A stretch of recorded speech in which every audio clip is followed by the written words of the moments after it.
tenzende tungamire mukati mezviedzo mananda andibata ndimwino dombo ndiwike ndimwimo tungamire tenzende tungamire semwana onyaradzwa unganyaradzwe nyanza mananda anomunzwa kana matinyarara emwete tenzi wenyanza tenzinde tungamire apo ndasvika nyanza mananda vondishisa andichienda zororo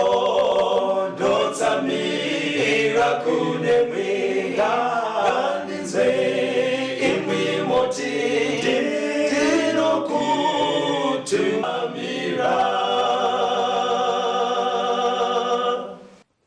Kwaziwai vateereri, tinomuchingamidzai kuchirongwa The Second Coming of Christ chamunopiwa naPastor Gift Rhodes vekuNorth Zimbabwe Conference of the Seventh-day Adventist Church pamwe chete naPastor Caston Betera vekuEast Zimbabwe Conference of the Seventh-day Adventist Church. Mustudio nhasi tina Proclaim Rhodes ari kutiisira musign language. Fundisi kwasai vateereri. Vateereri tinokuchingamidzai. Tinoda kutenda nhasi regai mufundisi vatitungamirire muhurukuro yedu. Hurukuro yedu yanhasi vateereri ine musoro wenyaya wokuti ndiani akasiirwa Makey naJesu. Ndiani akasiirwa Makey naJesu. Mufundisi, hatisati tabva mubhuku raDaniel. Ndo matiri kudzidza nemi vateereri. Zvidzidzo izvi tiri kuramba tichitenderera mubhuku raDaniel kuti tinzwisise zvinoda kunzi tibate. Zvimwe zvinogona kukubatsirai. Pane bhuku ratiri kugara tichitaura rakanyorwa nemurume anonzi Robert Wayland rinonzi Daniel Reveals the Future.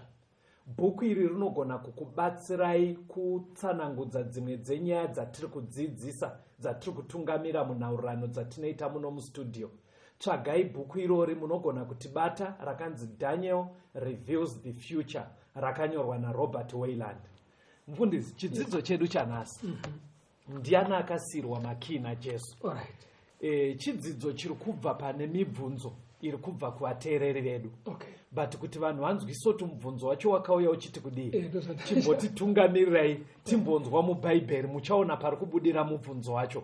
Tangai nekutiverengera kuna Matthew 24 vesi ya6 kusvika pa7. Matthew 24 vesi ya6 na7. Muchanzwa zvokurwa neguhu rokurwa, chenjerai musavhunduka, nokuti izvozvi zvose zvinofanira kumboitwa, asi kuguma kuchigere kusvika.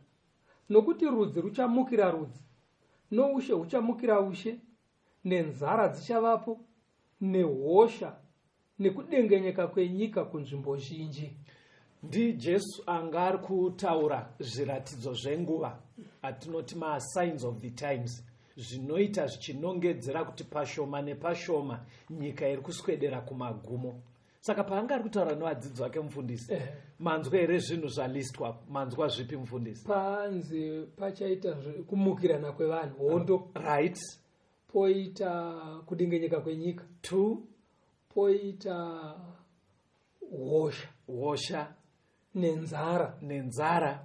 Saka mapabata zvakanaka. Zvinhu zvateereri, ndiJesu akanga achitaura iri minongedzo inoratidza kuti nguva yeplanet Earth iri kuita ichinopera. Zvinhu izvi ndofunga zvinogona kuonekwa kunyange neanoenda kuchechi neasingaende kuchechi. Kana dziri nzara, hapana angade kuudzwa nezvadzo. Kana dziri zvakadaro, kana dziri hondo, ndofunga even panyuzi dzatinosangana nadzo dzepasi rese, ndudzi dziri kumukirana, marudzi ari kumukirana, kune hondo dzakawandisa dziri kuitika. Then nehosha sana corona dai kushungurudza pasi rese, ndizvozvo chaizvo. Asi Jesu ari kuti musavhunduke. Ndo chokwadi. Ari kuedza kuburitsa kuti zvinhu izvi hazvisi zvatanga makore ano chete. zvagara munhoroondo yenyika zvinogara zvichiuya zvichimbodaro zvichidaro but iye ari kuzvitaura seminongedzo yenguva nekuti anenge achiziva kuti kunyange zvagara zvichimbouya pane kawiro kazvinoita zvichiwedzera. Ndopandandavhunza kuti vafana ndopanzwa kuti but mutaura zvehondo dzakagara dzigoriko hosha dzaingoveko kubvira nekubvira.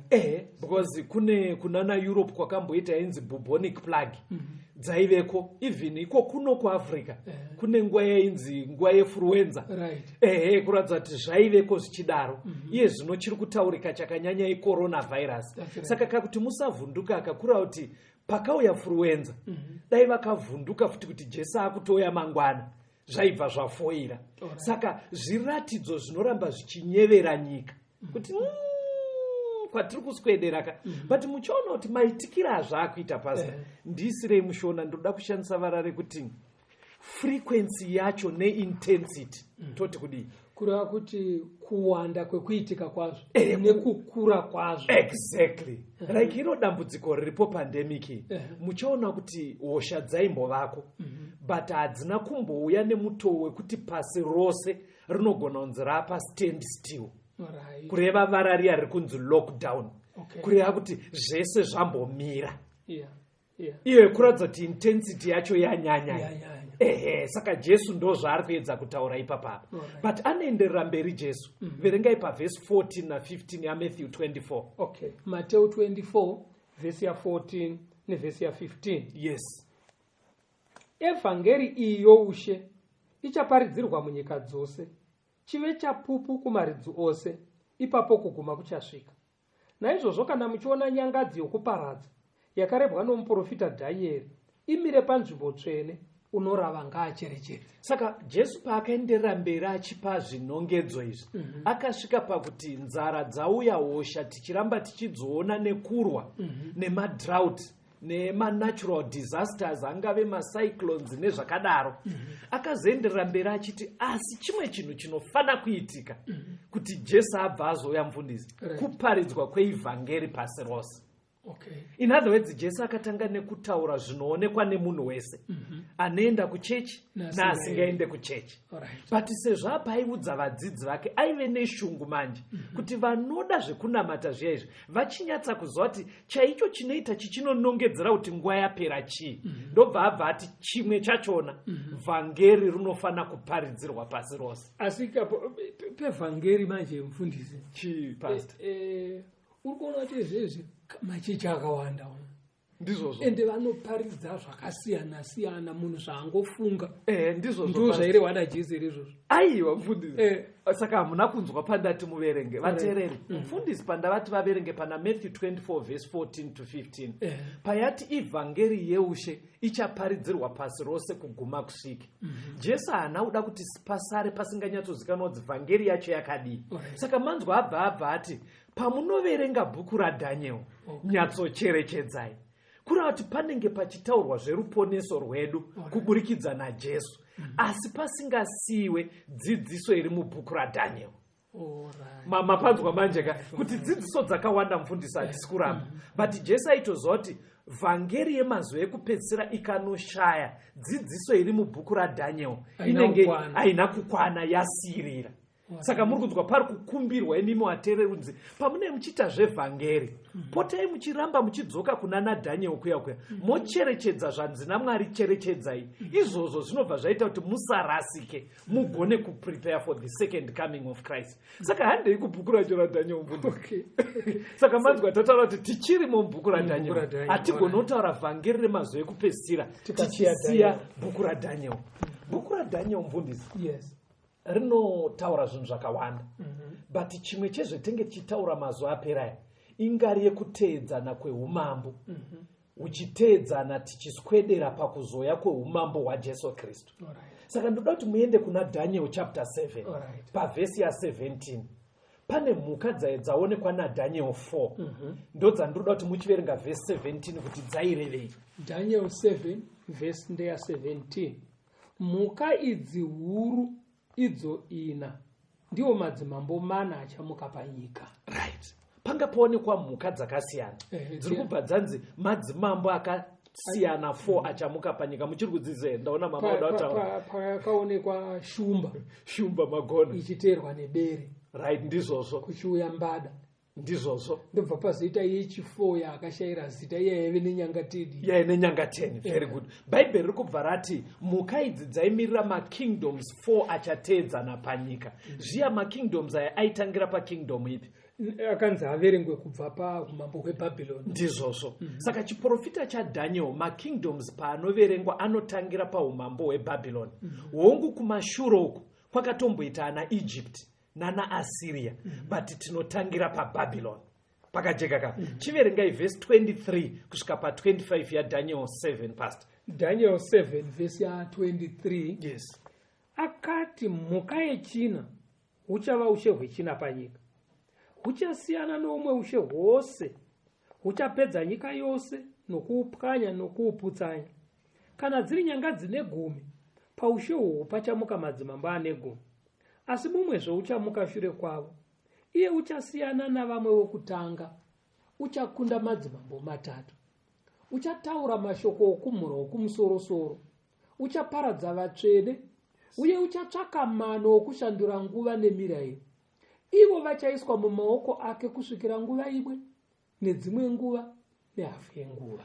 Saka chiprofita chaDhaniel chabva chamhanyira pakingdom yechi4.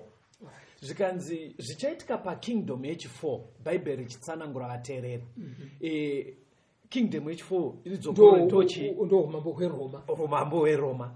Umambo hwe4 kubva paBhabhironi. Kuti Babylon, Medo-Persia, Greece neRome. Saka Bible riri kuti panoparara umambo hweRome paizobuda madzimambo 10. Kana 10 ayaya abuda, hanzi kwaizobuda futi mumwe shure kwe10 ava kureva kuti wechi11. Wechi11 paanenge achibuda aizoparadza madzimambo 3 pane 10 ekutanga. Vobva vasara va7. Naiye anga ari wechi11 oita wechi8. Ndiye abva atsanangurwa zvaaizoita. Saka maybe ipai vateereri vedu recap toti kudi kuti vabate ndudzi idzi zvakaitika pakaparara Roman Empire pasi. Chii chakanyatsoitika pakaparara Roman Empire? Ndapi makingdoms akabuda? Umambo hweRoma pahwakaparara. Yes. Hauna humwe ushe hwakauya hukahurwisa. Yes. Asi hwaimukirwa nemadzimambo anga ari mukati imomo.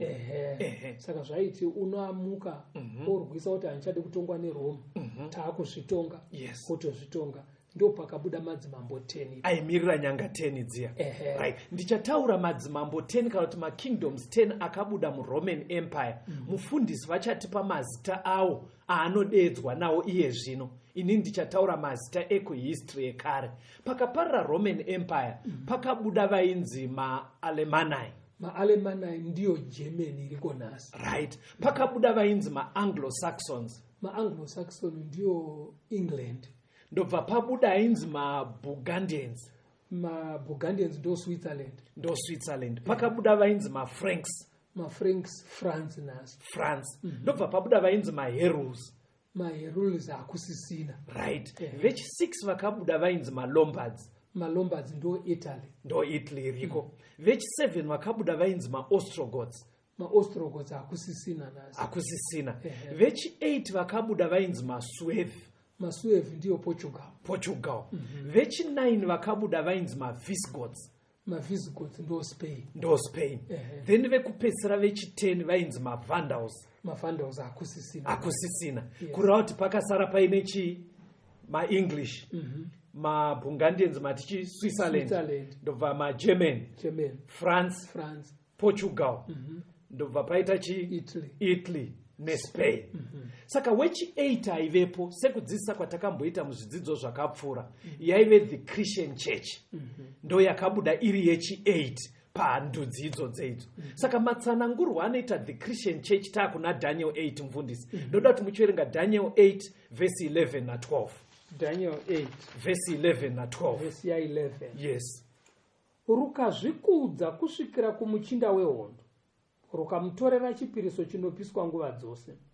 Nzvimbo yeimba yake tsvene ikaputswa. Hondo ikamutswa kuzorwa nechipiriso chinopiswa nguva dzose. nokuda kwokudarika rukawisira pasi zvokwadi rukafara pane zvose zvarwakaita. Saka panhoroondo yatapiwa yeThe Christian Church muna chapter 7 yaDaniel patsanangurwa zvekumhura Mwari, zvimwe takazvidzidza pakatsanangurwa zvekutambudza vatsvene nezvekuchinja mitemo yaMwari. Saka semunyaya iyoyo ichitsanangudzwa naDaniel chapter 8 manje ndo iri kunzi Christian Church yakavhiringidza basa raJesu musanctuary, yakaripingirisha, ndobva yawisira chokwadi chaMwari pasi ikachitsikirira. Saka patakadzidza muzvikamu zvapfuura mufundisi, pamwe pacho pakapingirishwa basa raJesu musanctuary. Jesu musanctuary ari kuitei pastor? Jesu ari kureverera vanenge vabvuma kuti vagoponeswa. Ndo basa reruponeso. Ndo basa reruponeso. Vatenda paari anovareverera pamberi paBaba kuti varegererwe zvakaipa zvavo. Yes. Kubva atora zvakaipa kubva kwavari. Right. Ndoda kuti muverenge ari mavhesi, dzisaite pfungwa dzenyu. Tinzwe kuti ari kuita basa rei. Saka ndoda kuti muverenge kuna 1 John chapter 2 verse 1 na 2. Pataurwe basa iro rero. 1 John chapter 2 verse 1. Vana vangu vaduku, ndinokunyorerai zvinhu izvi kuti murege kutadza. Kana munhu achitadza, tine murevereri kuna Baba, iye Jesu Kristu wakarurama. Ndiye mudzikinuri wezvivi zvedu, haasi wezvivi zvedu bedzi, asi wezvivi zvenyika yosevo. Ibva maverenga Timothy wekutanga chapter 2 verse 5. 1 Timothy 2 verse 5. Chapter 2 verse 5. Nokuti kunongova naMwari mumwe chete, nomurevereri mumwe chetevo pakati paMwari navanhu, ndiye munhu Kristu Jesu. Saka Bible rinoisa pachena kuti mumiririri wevanhu kuna Mwari ari pakati pevanhu naMwari ndi Jesu. That's right. But Christian Church payakauya yakasikointrodusa zvimwe zvakadaro zvekuti vatendi vanga vakudzidziswa kuti unogona kuenda kune munhu wonoreurura zvivi zvako ikoko. Hanimaona zvakaitika, ndozvekutaurwa naDaniel pari kunzi vachapingirisha basa raJesu. Zviya zvekuti tsika yacho ichiri kuona nhasi yemagedhi. Ebhaketi yekuti munhu achipinda panzvimbo yekunamatira anomira apo anofanira kuti areurure zvakaipa zvake kuvanhu wozopinda mukati. Saka pane chidzidzo chedu nhasi vateereri pari kunzi Ndiani akasiirwa Makey naJesu. Musoro wenyaya uyu wabva panyaya tiri kutaurai, pakuti zvese izvi zvakujekerai vateereri, kwamuri ndokwakabva mubvunzo wokuti matauro enyu wafundisi kuti Jesu ndiye ega, but inga Jesu wani akasiyira Makey kuna Peter. Ndobva aita kuti Peter ave iye anogona kusunga nekusunungura, kuregerera vanhu nekuvasunungura. Saka tsika ipa iri kuwanikwa pakunamata nhasi tiri kuiwana nekuti tiri kuitora kubva pana Petro akasiyirwa simba iri naJesu. Mapanzwisisa manje. Maybe tisati tanzwa kamboka. Chingoverengai panotaurwa nyaya iyi pabva mubvunzo iko ateereri vedu pana Mateo 16. Verengai kubva verse 16 kusvika pa 19. Tobva tanzwa kambo. Ndiani akasiyirwa Makey naJesu. Mateo 16 moverenga kubva pa verse ya 16 mosvika pa 19. Tobva tanzwa kambo. Mateo 16 verse ya 16. Ipapo Simoni Petro akapindura akati, ndimi Kristu, mwanakomana waMwari mupenyu. Jesu akapindura akati kwaari, wakaropafadzwa iwe Simoni Bha-Jona, nokuti nyama neropa hazvina kukuzivisa izvozvo, asi Baba vangu vari kudenga. Neni ndinoti kwauri ndiwe Petro, pamusoro poruware urwu ndichavakira kereke yangu. Masuo eHadesi haangaikundi. Ndichakupa ushe hwokudenga. Chinhu chipi nechipi chauchasunga panyika chichasungwa kudenga, nechinhu chipi nechipi chauchasunungura panyika chichasunungurwa kudenga. Toda kutenda. Ngatimbonzwai kambo vateereri. Hatiziwi nguva iyo tenzi anouya, zvioneso zve kuya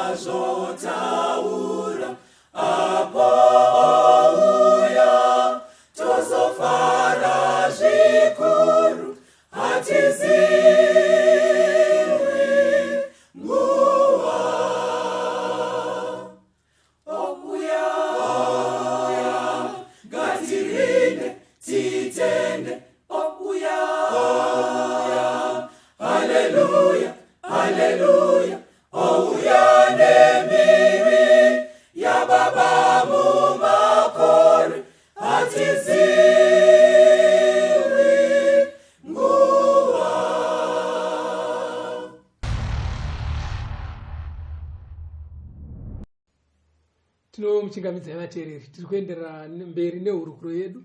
Ndiani akasirwa Makey naJesu? Mufundisi vachadzokorera kuverenga pana Matthew 16 verse 16 to 19. Mateo 16 vhesi ya16. Ipapo Simoni Petro akapindura akati, ndimi Kristu mwanakomana waMwari mupei. Jesu akapindura akati kwaari, wakaropafadzwa iwe Simoni Bha Jona, nokuti nyama neropa hazvina kukuzivisa izvozvo, asi Baba vangu vari kudenga. Neni ndinoti kwauri, ndiwe Petro, pamusoro peruware urwu ndichavaka kereke yangu. Masuo eHadhesi haangaikundi. Ndichakupakidzo ushe hwokudenga. Chinhu chipi nechipi chauchasunga panyika chichasungwa kudenga, nechinhu chipi nechipi chauchasunungura panyika chichasunungurwa kudenga. Ndo pari kubva mubvunzo wevateereri mufundisi, kuti mimi muri kutirambidza kuenda tichinoreurura kumunhu. Asi vanhu vatiri kureurura ava havasisira havana Pita, asi Pita nevaizomuteera vakapiwa simba iri rekusunga nekusunungura. Saka munhu ari kutora chinzvimbo chaPita akanditi ndaregererwa, nekudengawo ndaregererwa, nekuti vhesi riri kuti chasungwa naPita chasungwa kudenga. Saka Makey aya saka ndo pari kubva mubvunzo. Saka tati ndiani akasirwa Makey anditika. Ipapo vateereri vane kodzero zveshua yekubvunza, because vakaona unge pasina kunyatsokuvajekera. Right. Makey mufundisi, maybe verengai kuna Luke 11 verse 52. Titange tangodzwa kuti Makey ndanzwa mabvunza ipapo, but pane urongwa hwandaida kuti tifambe tichita, but semunhu abvunza endai pana Luke 11 verse 52. Paverengei tinzwe. Luke 11 verse 52. Yes. Mune nhamo imi vadudziri vomurayiro, nokuti makabvisa kiyi yokuziva. Mune nhamo imi vadudziri vomurayiro, nokuti makabvisa kiyi yokuziva. Hamuna kupinda mumene, uye makadzivisa avo vakanga vachipinda. Mukuzwa mataurira Jesu aitaura nevakuru vechechi nguva iyoyo kuti mune nhamo ndima yemapiwa Makey anobatsira vanhu kuti vagone kupinda mukuponeswa. But ameno zvamuri kuita nekiyi yacho kureva kuti vafundisi anzi makapiwa kiyi yekuziva. Chibva imapedzisa ipapo ndo pandaida kuenda. Riri kuti kana vafundisi navatungamiri vachinzi maemapiwa kiyi yekuziva, asi ameno zvamuri kuzoita kuti vanhu vatadze kupinda. Saka kiyi panapa yabva yabuda kuti kuziva magwaro, kuti anoti kudii nenyaya yeruponeso. Yes. Saka apa vari kunzi imimi makaramba kuziva zvinhu izvi, makaramba kuzviziva, ende makuvharidzira vane shungu dzekuzviziva. Maramba kuzviziva ka vanhu vanenge vachitarisira kwamuri, muriona zvivakinurire, muvape ruzivo. But imimi manje maramba kuziva 1, saka kukinura kwacho hapasisina. Ndo mabudiro anoita vara rekuti kiyi mubhaibheri takatarisana kiyi dzichitaurwa kuvanhu. Pane dzimwe ndima mufundisi dzinonzi Jesu ndiye ane kiyi dzeguva. Pari kungorehwa kuti ane simba rekuburitsa vanhu vakafa kuti vazobuda mumakuva paresurrection. Asi pandima iyi kiyi dziri kunoreva ruzivo rwekududzira bhaibheri kuvafundisi kuti vapakurire vanhu. Saka vateereri, kana ndiri kunzwa zvakanaka matauriro auri kuita Caston, ndeyekuti mufundisi kana muparidzi akaparidza kuti kutenda kudai zviri kudiwa naMwari kudai, ari kukinurira munhu. Ndizvo kuti munhu kana akazvinzwisisa akabva agashira akatendeuka akinurirwa kupinda mumambo waKristu. Ndizvozvo magona kunyatsopa samari. Ndo Makey ekingdom ari kutaurwa ekuti munhu apinde mushe. Sapane zvinhu zvamaverenga mufundisi kuna Matthew, vateereri kana mazvinzwa. Chekutanga dai tenge taverengerwa nechirungu. Mauya nebhaibheri rechirungu here mufundisi? Bhaibheri rechirungu ngatiriverengei mufundisi. Ndinokupai nguva yekuvhura. Tinowanzokuverengerai nerurimi rweshona vateereri, but ndinoda kuti zvinezvi mufundisi vaverenge nechirungu. Mukaona zvichikunetsai munogona kundipa rechirungu mufundisi. Iwe ndounowanzokufarira chidipai ndobata rechirungu panapa kuti ndiverenge semundima iyoyo. Teererai munzwe zvainotaura vafundisi. Matthew 16 verse 16 to 19 iri kutiyo panapa. Simon Peter answered and said, "You are the Christ, the Son of the living God." Jesus answered and said to him, Blessed are you, Simon Bar-Jonah, for flesh and blood has not revealed this to you, but my Father who is in heaven. And I also say to you that you are Peter, and on this rock I will build my church, and the gates of Hades shall not prevail against it. And I will give you the keys of the kingdom of heaven. And whatever you bind on earth will be bound in heaven. Whatsoever you loose on earth will be loosed in heaven. Right. Pane zvinhu zvataurwa mufundisi. Panzi pari kuita kunge panzi Simon the rock. Mazvinzwaka ndobva paita nyaya yekunzi pamusoro peruware urwu, upon this rock I will build my church. Ndobva paita pfungwa yekuti pachapiwa Makey. Ndobva paita pfungwa yekunzi akaipa Satani haasi kuzokunda pamusoro pezano iyi. Saka ndoda kuti titeedze zvinhu izvozvo izvo tione kuti Jesu airevei. Ngatitangei nechekuti pari kunzi Simon, on this rock I will build my church. Titange tambodzwa kunzi Simon ndiye here rock yacho. Manzwa mafambiro atinoda kuita kama. Saka endai kuna John 1 verse 42. Ini ndakufanira itsvago nechirungu. John 1 verse 42. Maiwana here. Iverenge itinzwe nechirungu iri kuti John chapter 1 verse 42. Yes. Akamuisa kuna Jesu. Jesu akamutarira akati, ndiwe Simoni mwanakomana waJona, uchanzi Kefasi, zvinoshandurwa dombo. And he brought him to Jesus. Now when Jesus looked at him, he said, You are Simon the son of Jonah. You shall be called Cephas, which is translated as stone. Materera here. Adini munhu anongoti musina kubata. Mabata kuti pastor. Panzi Peter ndiwe stone. Stone. Thank you so much. Amenoti mazvibateri vaterere. Kuti zita rekuti Kefas kana richishandurwa raireva stone, raisareva rock, harireve ruware. Kura kuti panapa muchishona rekuti dombo zvinounza fungwa yedombo rinogona kunhongwa richipotserwa. That's a stone. Right. Yakasiyana neziruware dombo rakangoti kwese uko. But pana Matthew 16 panzi on this rock, not on this stone. Alright. Katichimbonzwa kuti rock ndi Simon here. Ndiani endai pana 1 Corinthians 10 verse 4. 1 Corinthians 10 verse 4. Okay. Vose vakanwa zvokunwa zvimwe zvomweya, nokuti vakanwa padombo romweya rakavatevera. Dombo iroro rakanga riri Kristu. Chirungu chinobva chati that rock was Jesus. Saka panapa ari kunzi dombo ndi Kristu. Mufundisi verengai futi kuna vakorinde ikoko. Okay. Because chandinodira vakorinde itsamba yakanyorwa naPauro. Pauro munhu anoonekwa mune vanodzidza Bhaibheri kuti aive neruzivo rwekududzira magwaro. Toda kunzwa kuti nyaya iyi kuri kwekuti yakasvika kwaari aiinzwisisa sei. Vakorinde vekutanga 3 verse ya 10 na 11. Vakorinde vekutanga 3 verse 10 na 11. Verse ya 10 na 11. Nenyasha dzaMwari dzandakapiwa ndakaronga neyo somuvaki wakachenjera. Mumwe unovaka pamusoro padzo. Zvino mumwe nomumwe ngaachenjere kuti unovaka sei pamusoro padzo. Nokuti hakuno mumwe ungaronga dzimwe nheyo, asi idzo dzakarongwa kare ndiye Kristu Jesu. Saka Pauro zvaainzwisa vatereri, chekutanga ainzwisa kuti dombo iri rainzi paizovakwa chechi ndi Jesu. Chechipiri ari kunzwisisa kuti panovakirwa chechi, foundation yacho, pari kunzi hapana imwe nheyo ingarongwe, foundation yacho ari kuti ndi Kristu. Saka kuna Matthew 16 ndokwanzi pamusoro peruware urwu ndichavakira kereke yangu. Saka Pauro abva atibatsira kuti dombo ndi Jesu. Panovakirwa kereke ndepanani? Ndepana Jesu. But hazvisi fair kukurumidza kumhanya kuna Pauro. Toda kumbonzwa iye Peter pastor. Pakataurwa nyaya iyi akasara achiziva here kuti ndiye panovakirwa chechi. Ainzwisisa sei nyaya iyi. Pastor vachativerengera kuna Acts chapter 4 verse 10 to 12.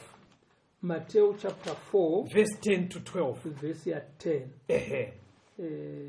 muzive imi mose navanhu vose vaIsraeri kuti nezita raJesu Kristu weNazareta wamakarovera pamuchinjikwa, iye wakamutswa naMwari kuvakafa, nezita iri munhu uyu umire pano pamberi penyu apora. Ndiye ibwe rakazvidzwa nemi vavaki rikaitwa musoro wekona, nokuti hakuna kuponeswa kuno mumwe, nokuti hakuna rimwe zita pasi pedenga rakapiwa pakati pavanhu ratingasunungurwa naro. NdiPeter abva ajekesa zvikanzi kana riri dombo kuri kwekuti tavhiringika pana Mateo Jesu paakataura Ndiani, iye aivepo wacho Peter ndiye ari kutoti aiwa dombo iroro please handisirini ndiJesu andimafadzwa hanzi nguva iyoyo nguva yacho vatungamiri vechechi vaizvidza Jesu. Saka NdiPeter akuvaudza kuti mairi zvidza yenyu but ndoritori dombo foundation yechechi yakasarudzwa naMwari. Ndizvowo here toda kuramba tichidzekerera papasta kuti iye Peter tomboti pamwe kusada hake kuzvikudza asi aizviziva kuti ndini bedzi apa kuda kungotaura kwekuda kuti kwekuzvininipisa. Ndizvo here kuti Satani haana kuzombobvira akunda Peter, because panzi the gates of hell shall not prevail, kureva kuti wakaipa haazowane kukunda.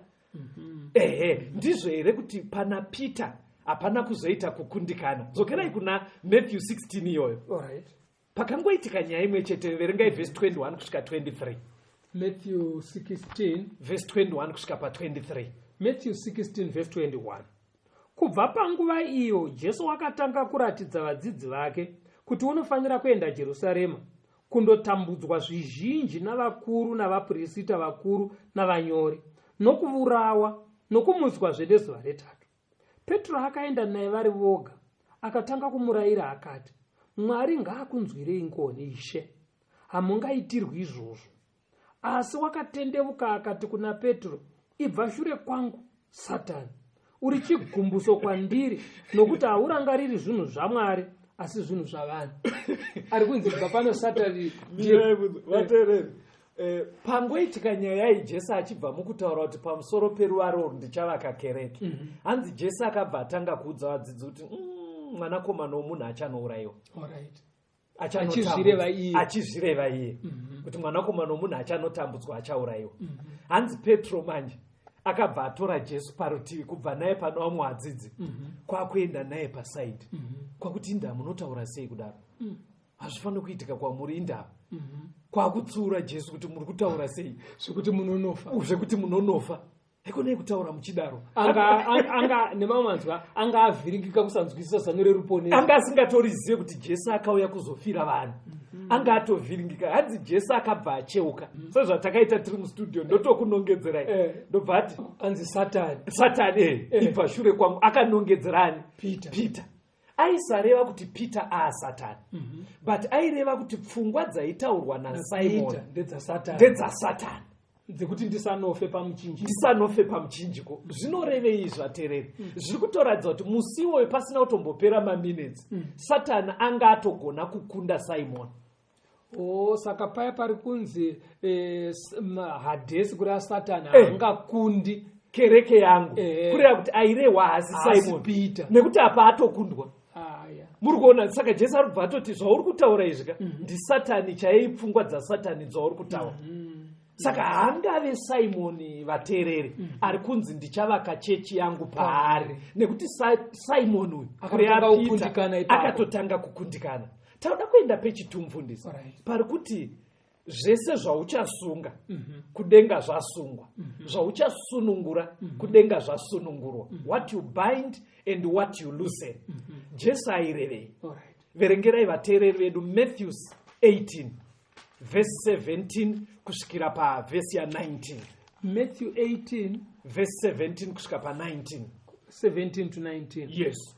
Kana asingavanzwi uudze vungano, kana asinganzwiwo vungano ngaave kwamuri somuhedheni nomuFarisi. Zvirokwazvo ndinoti kwamuri, zvose zvamunosunga panyika zvichasungwa kudenga, nezvose zvamunosunungura panyika zvichasunungurwa kudenga. Ndinoti kwamurizve, kana vaviri venyu vakatenderana panyika pamusoro pechimwe chinhu chavanokumbira, vachachiitirwa nababa vangu vari kudenga.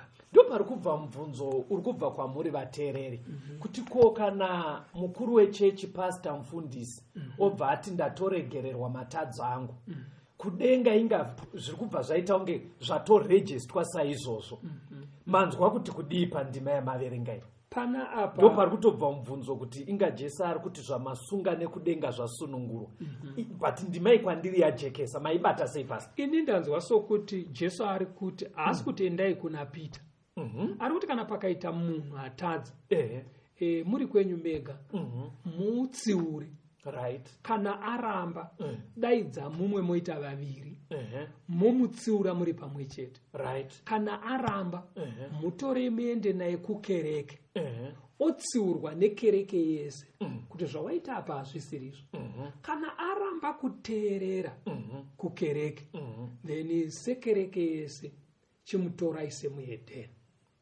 Katorero kamamuita ikako ndo katorero kaari kutoitwa kudenga nekuti aramba pfungwa yaMwari semauiro airi kuita kwaari.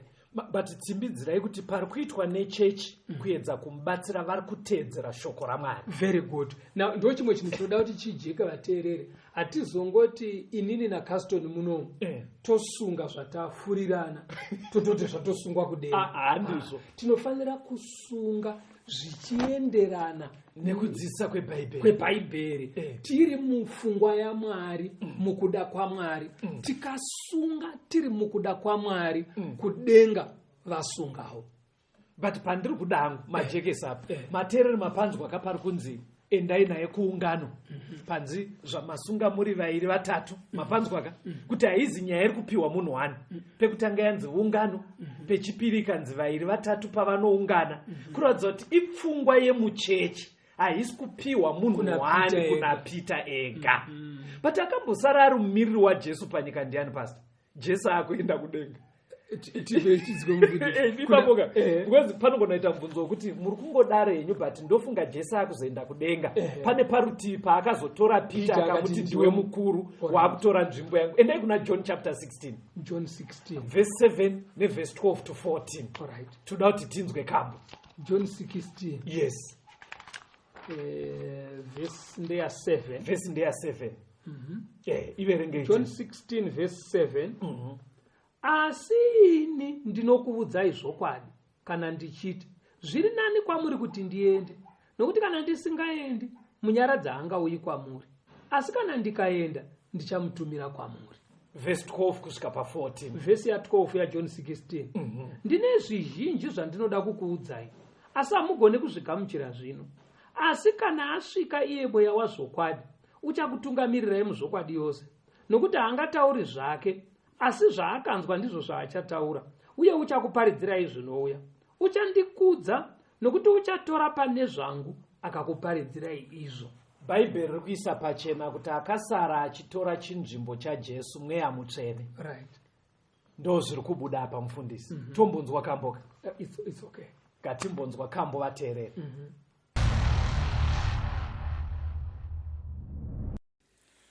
Dimarakamone moyo wangu makazara mone uipi kucheka kwazadzwa mumoyo mangu dimarakabviswa mumoyo.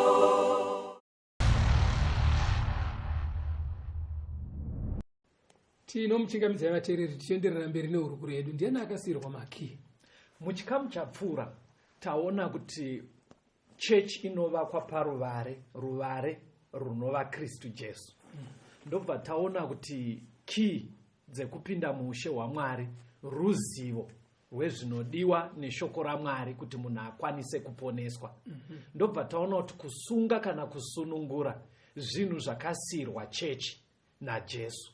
Zvobva zvaratidzwa ndokuri kubva key dzacho, ndokuri kubva kusunga nekusunungurwa. Ndobva taona iye Petro achibvuma kuti dombo iri panovakwa kereke ndiJesu. Pauro ndobva atsinhira kudaro. Tauda kuchimboona vamwe vadzidzi. Okay. Pauro Petro anogona kuaingozvininipisa unongoziva kuti usaratidzotori mukuru, but ivo vamwe vadzidzi vachitoziva kuti uyu ndiye mukuru wedu. Vaiona sei nyaya iyi? Toda kuverengerwa pana Luke 22 verse 24. Okay.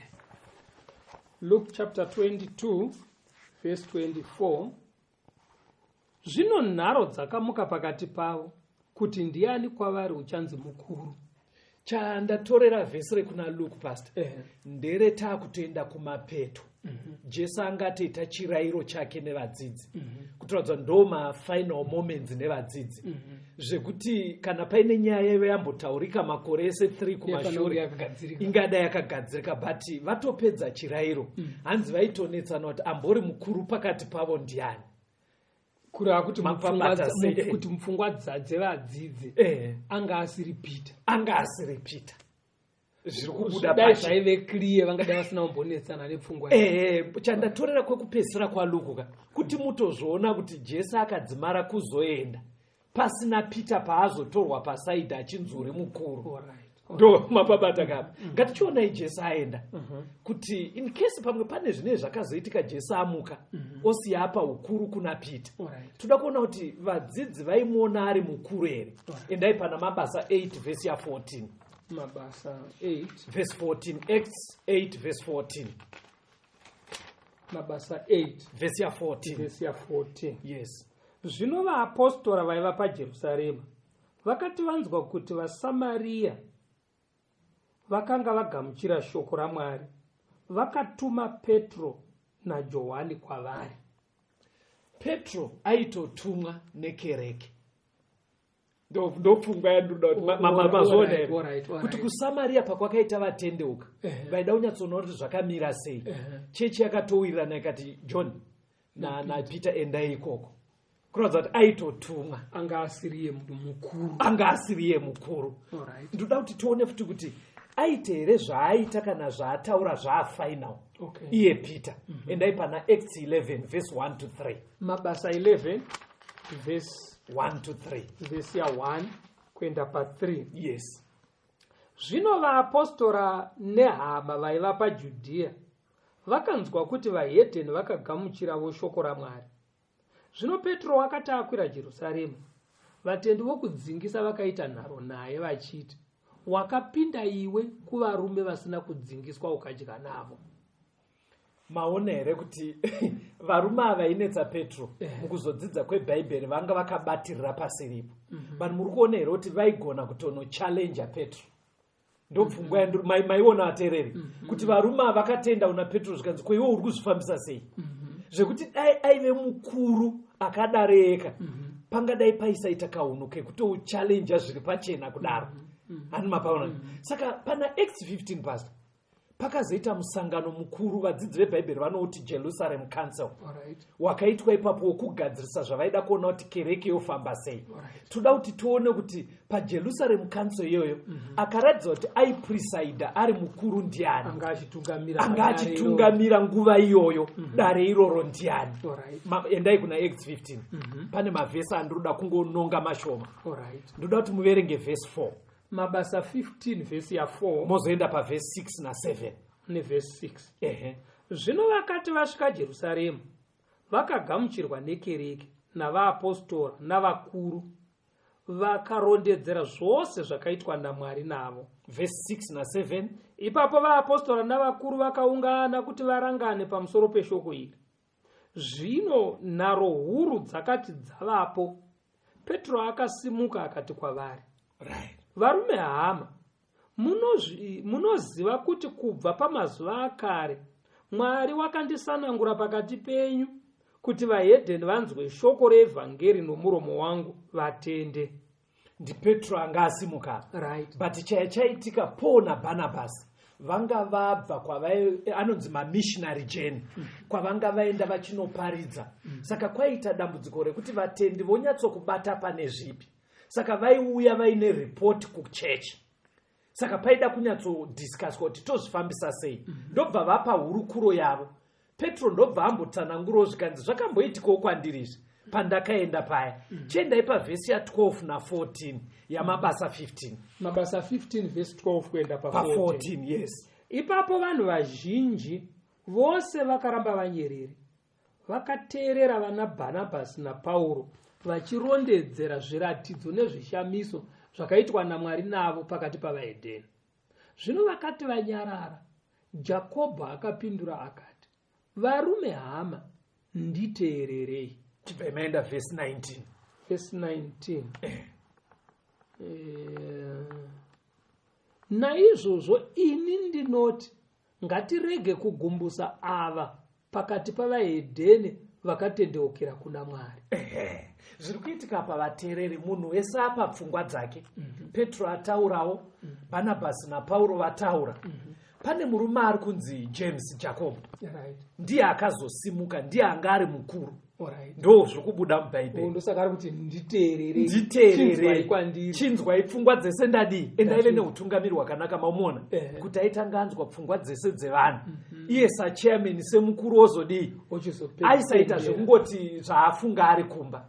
Saka zviri kubuda mubhaibheri. Pandima iyi chetei ari kutoratidza kuti anenge akasara achitungamira chechi ari mukuru paJerusarema ndiJames, kwete Petro. Ndo zviri kubuda apa. Toda kuti tichiona pamberi apa, ndangoti timboona vamwe vaapostora vese. Timboona kuti Petro aionekwa sei naPauro.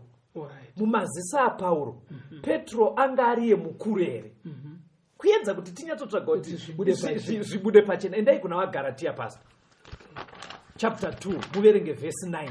Galatia 2 muverenga verse 9 mozoverenga verse 11 kusvika pa14.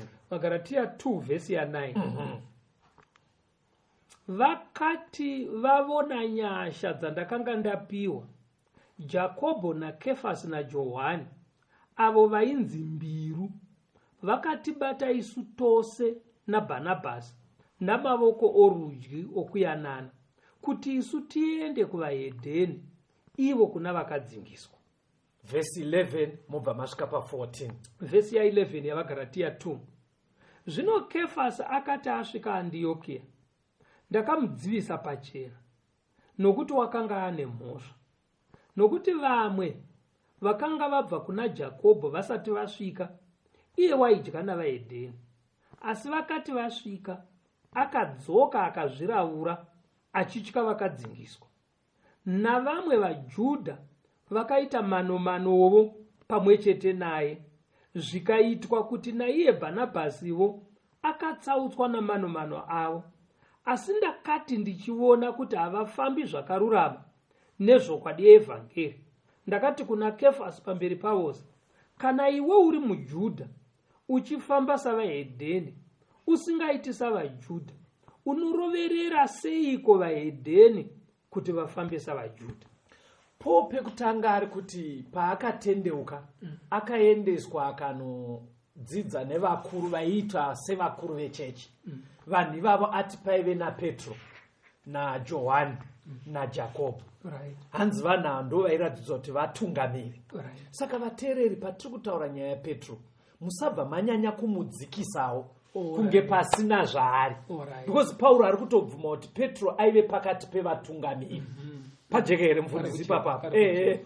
Kuti panyatso. But ari kutiye manje, kwete kuti Petro ndiye aive mukuru. Saka abva atora imwe incident yakaitika. Hanzi Petro paanga ari kushamwaridzana nevanhu vasiri vekudzingiswa, vasiri vechiJudha, hanzi aiwirirana navo zvakanaka. Pakazouya vamwe vanhu vechiJudha, hanzi Petro akabva atsimuka kwakubva pane vaya vasina kudzingiswa sekuita kunge zvinonzi vakamhora. Hanzi naPauro pandakazviona ndakabva ndamuudza Petro pachena ndikati apa wakanganisa apa.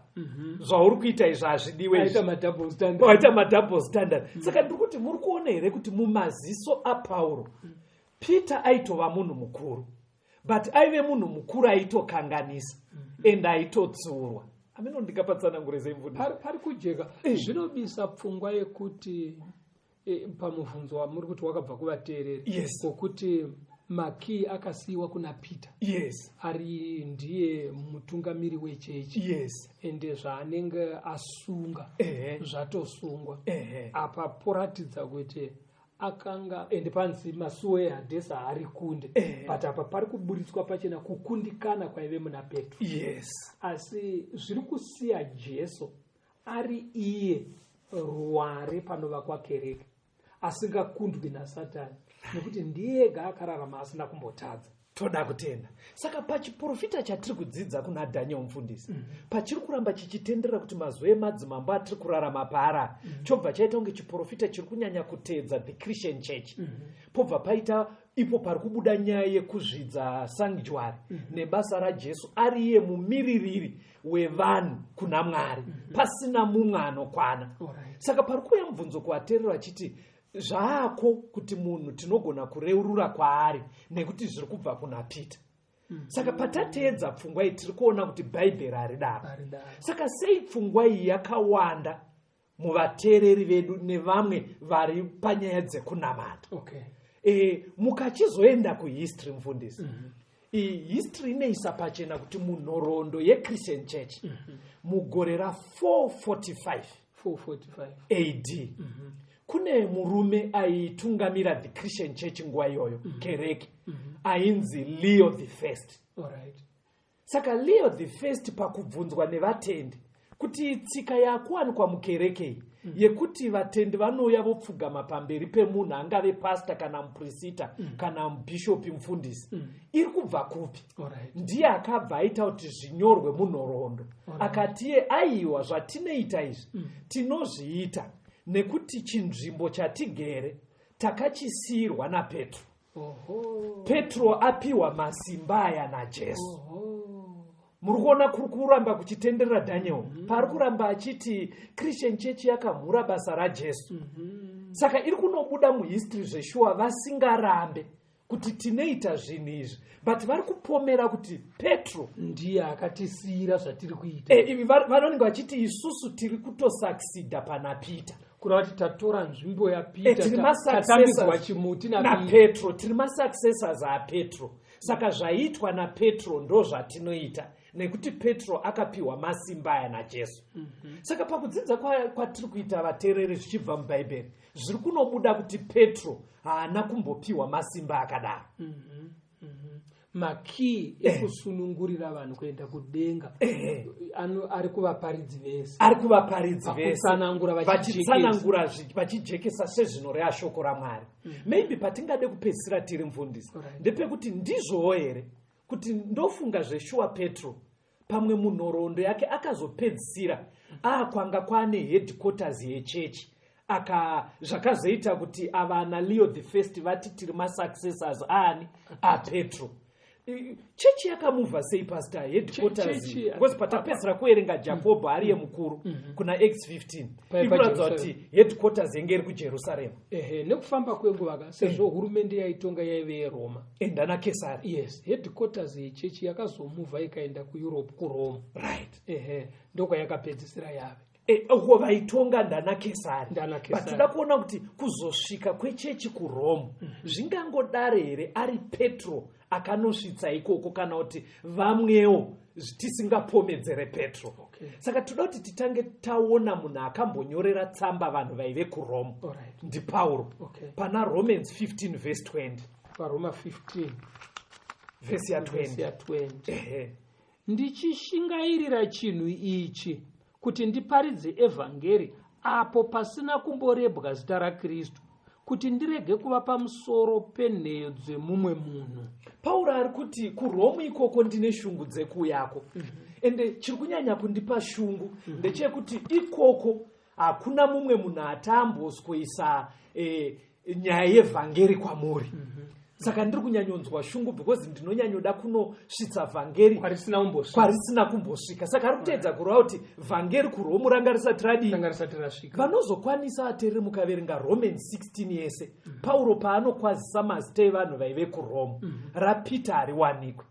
Kuratidza kuti paakatonyora tsamba iyi Peter anga asati asvikako. Ngatichionai Pauro paakazosvika kuRome. Iri kuna Acts 28 pastor. Verengai verse 16 na 17. Mabasa 28 verse 16 na 17, 16 na 17. Mozoenda pa 22 na 23. Zvino takati tapinda Roma, Pauro akatenderwa kugara ari oga ano murwi waimurinda.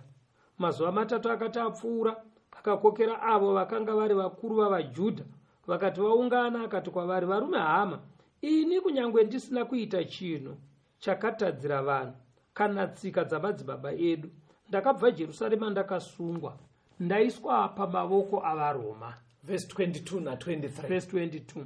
Asi tinoda kunzwa kwauri zvaunofunga, nokuti kana iri dzidziso iyi tinoziva kuti inorambwa kwose kwose. Zvino vakati vamutarira zuva, vakauya kwaari vari vazhinji kwaakanga agere, akavadudzira achivapupurira kwazvo ushe hwaMwari, akavagombedzera pamusoro paJesu nomurayiro waMozisi navaprofita kubva mangwanani kusvikira madekwana. Achisvika kuRome, Pauro akabva asangana nevaJudha vaiveko vakuru, ndobva avatarira zuva. In fact ndo vakatorequesta vakati, iwe nyaya wakasungirwa ndei? Imbotiudza nyaya iri kungotaurwa yaJesu haina kunyatsotijekera. Saka ndiye akatozotanga kunyatsa kuvadzidzisa kuRome, kuratidza kuti dai kwanga kwaenda munhu akaita saPetro nelevel yake, vangadai vakuziva, vangadai vakatodzidziswa nyaya. Saka muri kuti Peter ndikuona nepane nguva dziri kuti Peter haana kumbobvira asvika kuRome. Haana. Zvekuti tingamutore kuti panhoroondo yecheche akasvika kuRome akazosiya utungamiriri ikoko. Haana kusvika. Maybe ngatichingoverengai kuna 2 Timothy chapter 4, verengai pavhesi ya12. Timothy wechipiri chapter 4 verse 12 chete mufundisi. Tinzwa kuti paanga auda kutongwa nehurumende yaiveko nana Kesari kuti aurayiwe, kunogona kudaro here kwaive naPetro kana mumwe mudzidzi vaive vako kuRome. 2 Timothy 4 verse 12. Asi Tikiko ndakamutuma Efeso.